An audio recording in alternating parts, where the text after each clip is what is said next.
여러분 안녕하세요. 한 주간 잘 지내셨습니까?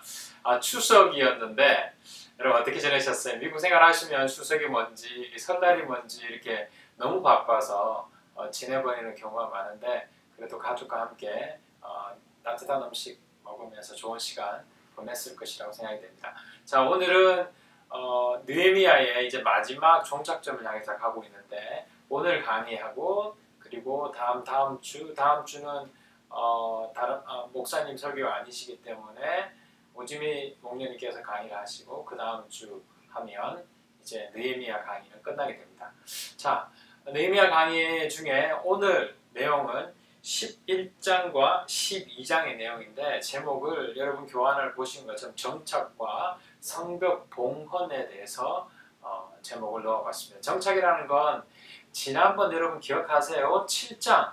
7장에 보면 이제 성벽이 만들어졌는데 성벽 안에 사람들이 들어와야 되는데 사람들이 성벽에는 안 살고 다 자기의 성읍, 자기의 동네에서 살아가고 있어요. 그래서 그 안에 사람들을 채워넣기 위해서 어떻게 할까 고민을 많이 했다고 했잖아요. 7장에서 그런 고민과 기도 가운데 하나님께서 지혜를 줬어요. 그 지혜가 뭐였느냐면 1차 스룹바벨이 복귀했을 때 가족별로 모여진 명단들이 있었습니다. 그것을 발견해냈어요. 그래서 그걸 가지고 어떻게 이제 정착시켜야 되겠다라는 플랜을 짜게 됩니다. 거기에서 좀 더 구체적으로 오늘 읽으시는 11장과 12장에 보시면 11장에 보면 그런 플랜이 넣어졌고 근데 거기에서 이제 그런데 그렇다고 해서 모든 사람들 다 집어넣을 수가 없잖아요. 가족별로 해서. 그래서 그들 중에 이제 제비뽑기를 했습니다. 주사위를 던져서 10분의 1은 예루살렘 성벽 안에 거하게 하고 그리고 10분의 9는 자기들이 원하는 곳으로 가겠습니다. 이걸 보면 좀 아시겠죠? 그곳에 나 들어가기 싫어라는 이런 생각들이 좀 있었던 것 같아요. 그리고 11장 2절에 보면 자기가 자원해서 들어간 사람들은 들어가지 않는 사람들이 그들을 위해서 축복해주고 복을 빌어줬다라는 표현이 있습니다. 그만큼 성벽을 지키는 것이 중요했지만 그 책임과 의무를 다하지 않으려 했던 보편적인 사람들의 모습을 발견할 수 있습니다. 그 내용이 벌써 제가 1절을 설명했는데 여기에 1번의 문제를 보시면 느헤미야 7장에서 배우신 것처럼 느헤미야는 성벽이 완성되고 나서 그 자리에 사람들을 채워넣기 위해서 방법을 찾다가 기도하면서 하나님의 인도하심을 받았습니다. 그 장면이 나온다는 방금 설명을 드렸고 그 내용의 실제적인 배치를 11장에서 확인해 봤습니다. 그래서 1절, 2절에 보면 갈로를 제가 설명하면 백성들의 지도자들 여기에 보면 우리가 좀 너무 배울 점이 많아요. 우리는 지도자들은 좀 그렇잖아요. 돈 많고 어떤 권력을 가지고 있으면 후진에 그냥 편하고 좋은 곳에 생활하려고 하잖아요. 그런데 성경은 그렇잖아요. 지도자들은 다들 가지 않으려고 하는 그곳에 다 배치됩니다. 그래서 백성의 지도자들은 예루살렘에 자리를 잡습니다. 왜냐하면 하나님은 그렇게 명령하셨기 때문에. 그리고 백성들은 주사위를 던져서 10분의 1은 거룩한 성 예루살렘 성 안에 성벽 안에 거하게 되죠. 그리고 10분의 9는 저마다 자기의 성읍에 살 수 있는 기회를 줍니다. 그리고 그들은 그곳에 들어온 사람들, 특별히 자원해서 10분의 1 안에 들어가기를 원하는 사람들, 그런 사람 참 대단한 사람 같아요. 여러분 우리의 삶 속에서도 나 하기 싫고 많은 사람들이 가기 싫고 하기 싫은데도 나 그거 자원하겠습니다. 마음속 의협심이 강하구나, 좀 또라이구나 라고 생각하실 수 있겠지만 공동체 안에서 정말 도움이 필요하고 가야 되겠다라는 그런 생각이 든다면 가십시오. 그게 진정한 크리스찬입니다. 그것이 예수를 믿는 사람이고 세상을 변화시키는 개혁가라는 생각이 듭니다. 자, 그럼 1번의 문제는 답을 했고요. 두 번째, 2번은 11장 내용이 쭉 여기에 보면 모든 그 족보들 들어간 사람들의 명단과 이름을 써놨기 때문에 설명을 하기에는 너무 길고요. 자, 그리고 나서 12장에 12장 부분 보면 15장은 제가 여러분 밑에 보시면 그림이 있죠. 그림 하나가 있는데 성경 교사님들의 밑에 답지에 보면 그림 2개가 나옵니다.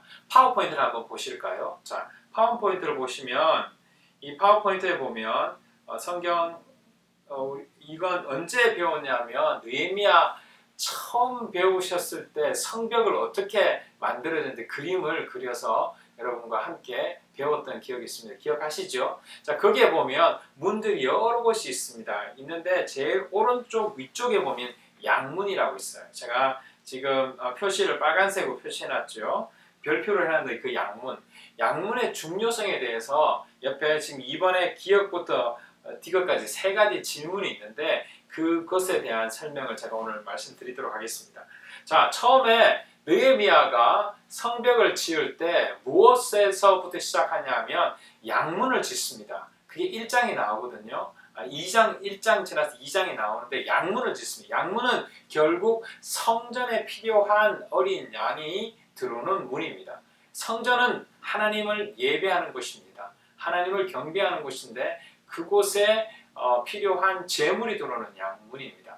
그게 그렇게 중요할까라고 생각하겠는데 나중에 제가 또 설명을 드리도록 하겠습니다. 자, 그렇게 해서 그 양문을 시작을 해서 문을 보수를 합니다. 망대를 보수를 하고 쭉 지나와서 시계 반대 방향으로 돕니다. 돌아서 다시 양문까지 올라가는 절차가 느헤미야 성벽 52일 만에 성벽이 완공됩니다. 그 내용이 지금까지 배웠던 건데요. 자, 그러면 여기에 보면 기억에 성벽은 어떤 문에서 시작하고 어떤 방향으로 진행되는지 왼쪽 그림에 표시해 보십시오.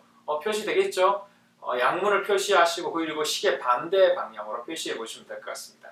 자, 두 번째 니은은 두 찬양단은 각각 어디에서 출발하는지 그려보십시오. 이게 뭐냐면 느헤미야가 성벽을 만들었습니다. 성벽을 만들고 나서 하나님 앞에 봉헌해 드립니다. 네, 봉헌해 드릴 때 어떤 일이 있었냐면 느헤미야가 성벽을 봉헌할 때 찬양단을 두 찬양단을 만듭니다.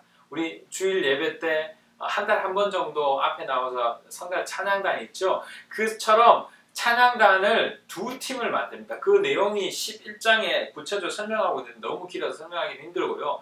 여기 어디에 나오냐면 두 팀으로 나누는 것은 12장 30절에 보면 제사장들과 레위 사람들은 몸을 깨끗게 하는 예식을 치른 다음에 백성과 성문들을 성벽을 깨끗게 하는 예식을 갖췄다. 31절 나는 유다 지도자들을 성벽 위로 올라가게 하고 감사의 찬송을 부를 큰 찬양대 두 편으로 나누어 서게 하였다. 한 찬양대는 오른쪽으로 그름문 쪽을 보고 성곽위를 진행하였다라고 말하고 있습니다.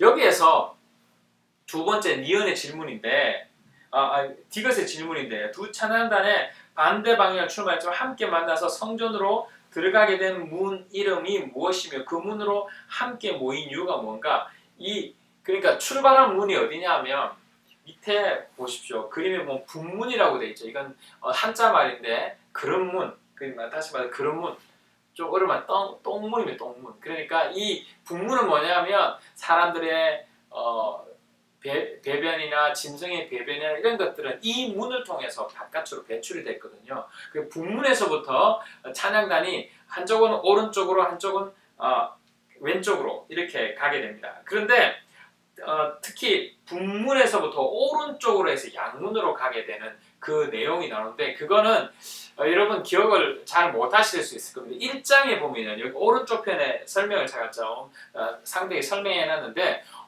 1장에 보면 이 느헤미야가 술 맡은 관원장으로 있다가 이제 성벽이 허물어졌다는 이야기를 동선을 통해서 듣잖아요. 그리고 나서 하나님의 계획하심 따라 이제 그곳으로 리더가 되어서 보내짐을 받습니다. 그리고 야밤에 어떻게 성벽이 허물어지고 했는지를 봐야지 성벽을 조성할 거 아닙니까? 그래서 그가 밤에 몇 명의 사람들을 데리고 몰래 한번 관찰을 하러 갑니다. 관찰하러 가는데 처음에 어디에서 시작되냐면 그가 골짜기 문에서 시작합니다. 여기에 보면 여러분 스룹바벨 성벽이라고 그림되어 있죠. 옛문에서부터 여기까지는 좀 좀 거의 튼튼하게 지어져 있었기 때문에 보수할 만한 그런 게 별로 없었습니다. 그런데 여기 골짜기문 여기서부터 그는 이제 말을 타고 말을 타는지 자기의 짐승을 타고 움직입니다. 가는데 여기에 성경에 보면 북문을 지나서 샘문까지 갈 때는 말이 갈 수가 없었습니다. 완전 허물어지고 그러니까 풀이 가득 차 있었기 때문에 갈 수가 없었습니다. 그걸 통해서 마음이 아팠거든요. 그리고 나서 어떻게 지어야 될지는 플랜을 짰습니다. 다시 말해서 완전 허물어진 북문 그 이상부터 이제 성벽이 만들어졌거든요. 그래서 이 자리부터 성가대를 찬양대를 보내서 오른쪽에서 쭉 올라오게 합니다. 그리고 이 왼쪽의 부분은 찬양대가 예문 그 뒤편 스룹바벨 성벽 거기에서부터 그 발을 밟고 올라갑니다. 그래서 왼쪽과 오른쪽으로 쭉 올라가서 어디에 부딪히냐면 양문에서 두 찬양대가 마주칩니다. 그 양문으로 내려와서 성전으로 들어옵니다. 그 내용이 왜 그러냐면 여러분 오른쪽에 그 제가 설명을 해놨는데요. 시간이 없어서 그렇지만 예수 그리스도가 누구라고요? 예수 그리스도는 우리의 목자라고 합니다. 여러분 요한복음 10장을 한번 자세히 읽어보시면 여기에 또 나오고 10장 9절에 보면 양의 문이시다. 예수님을 통해서 들어오면 구원을 얻고 들면서 꼴을 먹는다라고 예수님은 말하고 있습니다. 예수님이 양의 문이라고 말하고 양문. 그래서 이 양문을 통해서 이스라엘 백성들이 찬양대가 들어오고 양문을 통해서 성전으로 들어와서 하나님께 예배하는 내용이 나옵니다. 이게 구약에 어찌 보면 예수님과 동떨어진 연도만 해도 1000년이 되는 그 기간인데 이게 어떻게 적용이 될까? 여러분 구약 성경이 신약 성경에는 제가 예전에 설명을 드렸습니다. 구약 성경은 오실 메시아 예수 그리스도에서 설명을 합니다. 그리고 신약 성경은 오실 메시아에 대해서 설명을 합니다. 그래서 모든 성경은 예수 그리스도로 기결되고 완성이 됩니다. 그래서 그 양문에 대한 의미가 그렇습니다. 그렇게 해서 양문이 되고요. 요한계시록 21장 22절에 보면 마지막 성경의 마지막 부분이거든요. 그때 보면 성전을 찾아요. 하나님께서 새 예루살렘 성전. 다시 말해서 지금 보이는 피지컬한 성전이 아닌 새 예루살렘 성전이 어디에 있는가에 대한 이야기와 예언에 대한 설명이 나오는데 그 새 예루살렘 성전이 누구냐? 예수님이시다 라고 설명하고 있습니다. 이게 제가 몇 번 좀 설명을 드리긴 드렸는데 좀 어려울 수도 있습니다만은 이 성전의 의미가 어떤 눈에 보이는 것에서부터 해서 영적인 존재로 흘러가면서 그것이 누구냐? 예수 그리스도이시다. 그리고 예수 그리스도의 몸 안에 우리가 하나씩 그렇게 역할을 하면서 교회의 형태를 만들어가 교회라는 에클레시아를 만들어간다 라는 설명을 오래전에 드렸는데 여러분 기억하시는지 모르겠습니다. 자 여기까지. 자 그래서 너무 어려우시면 양문 곧 양문은 예수님이시다. 예수님에게 통해서 이제 성전 하나님을 만나는 관계가 된다라는 것을 그림을 그리시면 됩니다. 자 그래서 성벽이 북문에서 허물어졌기 때문에 거기서 오른쪽으로 갔고요. 그리고 새롭게 지었던 양문과 어문 그리고 양문으로 이렇게 흘러가는 그 내용이 이 그림에 되어 있습니다. 그래서 기업과 니은과 디귿을 설명하고 이해하실 수 있을 것 같습니다. 자 다시 한번 말씀드립니다. 양문은 그 당시에는 그냥 성전의 어린 양, 흠없는 제물인 어린 양을 어린 양이 들어오는 길이었고 거기는 제사장을 통해서 하나님 앞에 예배를 드릴 수 있는 그런 어떤 통로였습니다. 히브리서에 보시면 우리의 대제사장 대신 그리고 우리의 어린 양 대신 예수 그리스도가 예전에는 수없는 양의 피를 흘려서 제물이 되어 모든 사람의 죄를 씻겼지만 또 죄를 지으면 또 어린 양을 제단에 올려서 죄를 씻게 했지만 우리의 대제사장 대신 예수 그리스도께서 단번에 십자가에 피를 흘리시고 죽으심으로 그 어린 양의 대속에 대한 내용을 완성해 주셨다. 그래서 어린 양이신 예수 그리스도 양문의 의미가 참 중요합니다. 그래서 그 양문이 성전으로 들어오게 된다는 것. 이게 어떤 역사적인 어떤 시기와 모든 것들이 너무 뛰어넘는 이야기이지만 이스라엘 백성들은 그렇게 중요하게 생각했다. 그 당시에는 그것이 예수님이 것이다라는 생각을 못했겠지만 우리는 구약과 신약을 다 볼 수 있잖아요. 그 안에 예수 그리스도를 발견해야만이 우리가 믿는 예수 그리스도인들의 삶을 바르게 해 나갈 수 있을 것이라고 생각됩니다. 자, 오늘 이렇게 정착과 성벽 봉헌에 대한 이야기, 그 안에 예수 그리스도의 의미에 대해서 한번 짚어봤습니다. 혹시 좀 궁금한 것이 있거나 의문나는 것이 있으시면 언제라도 저에게 카톡을 남겨주시면 감사하겠습니다. 예, 한 주간도 잘 지내시기 바랍니다. 안녕히 계십시오.